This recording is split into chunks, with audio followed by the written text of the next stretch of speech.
Տարվա ամենասպասված եղանակն է ու արևը վայելելու ճիշտ ժամանակը, միայն թե հարկավոր է զգուշանալ։ Ինչպես ասում են, ամեն բան չափի մեջ է գեղեցիկ, նույնիսկ կենարար արևը կարող է վնասակար լինել, եթե սխալ ժամի հայտնվեք ուղիղ ճառագայթների տակ։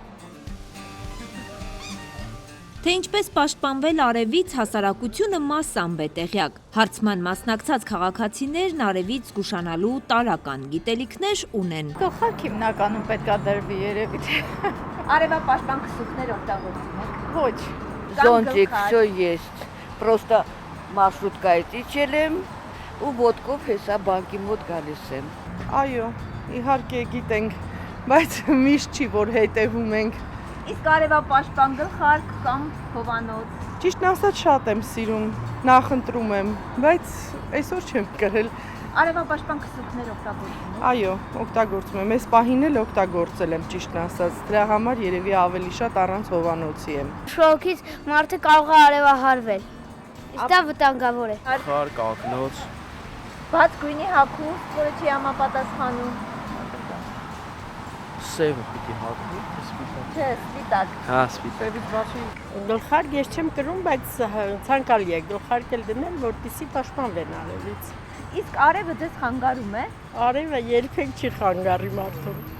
Առանց արևի մենք չենք կարող ապրել, չէ՞ որ արարչի ստեղծագործությունը դա է։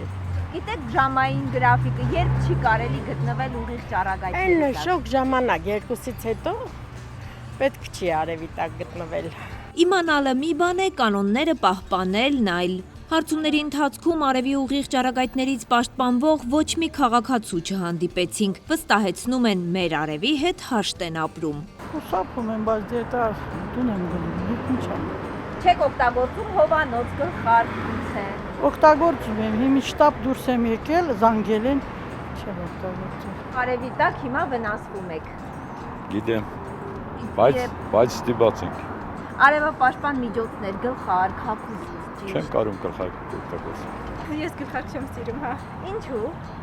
Դե ոնց հարմար է առանց գլխարկ ավելի, հա։ Չեք վախենում արևի ուղիղ ճառագայթներից։ Չէ, հիմնական ծառայի տակով եմ զբոսնում։ Չենք պաշտպանվում։ Մեր արևի հետ հաշտ եք։ Այո, ես սիրում եմ մեր արևը, թող արև լինի միշտ։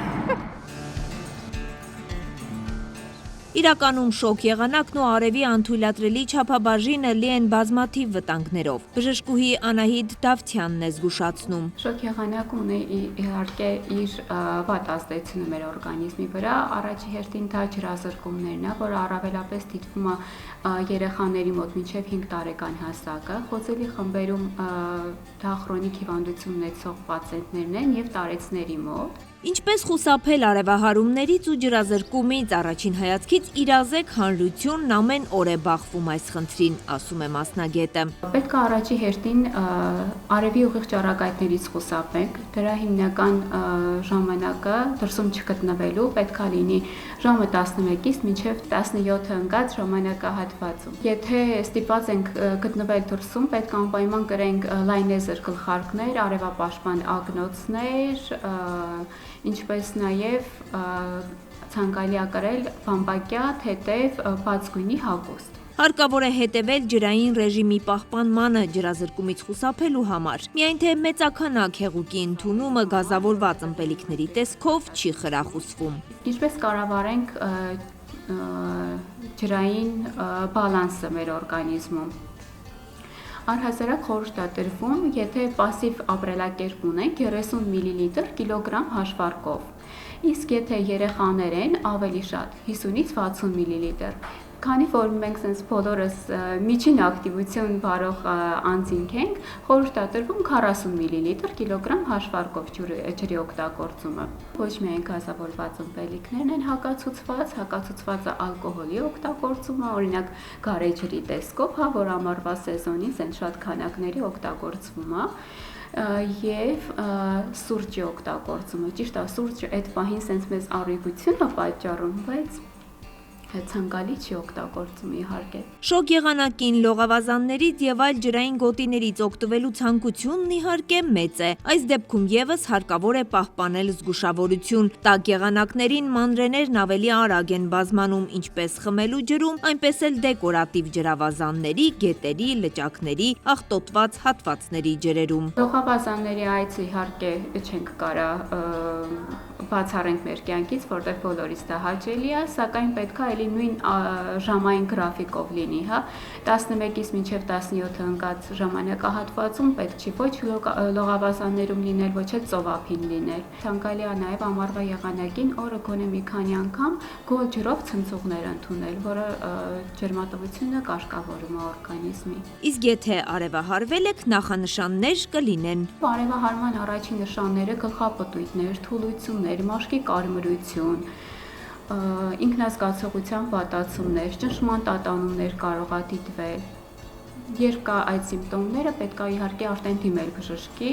իսկ դրանք կանխարգելման համար գոնե գտնվել հովանոցների տակ։ Մասնագետը խորհուրդ է տալիս բացառել սառը ջրի ընդունումը, այն թեև հաճելի է, բայց ոչ օգտակար։ Ցանկալի է, որ առհասարակ ամառվա եղանակին շատ սառը ջուր չօգտագործենք։ Նախ սառը ջուրը մի քիչ ստրեսային է օրգանիզմի համար եւ աղիների համար էլ։ Տեսակետը, թե D վիտամին կարելի է ստանալ պարզապես արևի տակ հայտնվելով, մասնագետը հերքում է։ Ճիշտ է, վիտամին D-ն սինթեզվում է մաշկի միջոցով արևից ստացված, հա, ասենց ասած սինթեզը տենց է տեղի ունենում, սակայն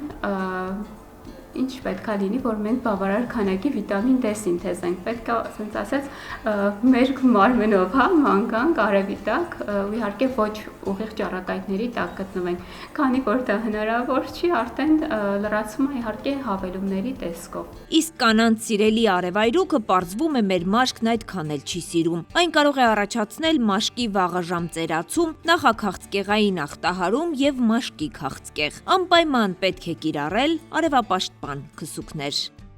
Արևիկ Սարդարյան, Կարապետ Կարապետյան, Արմալուր։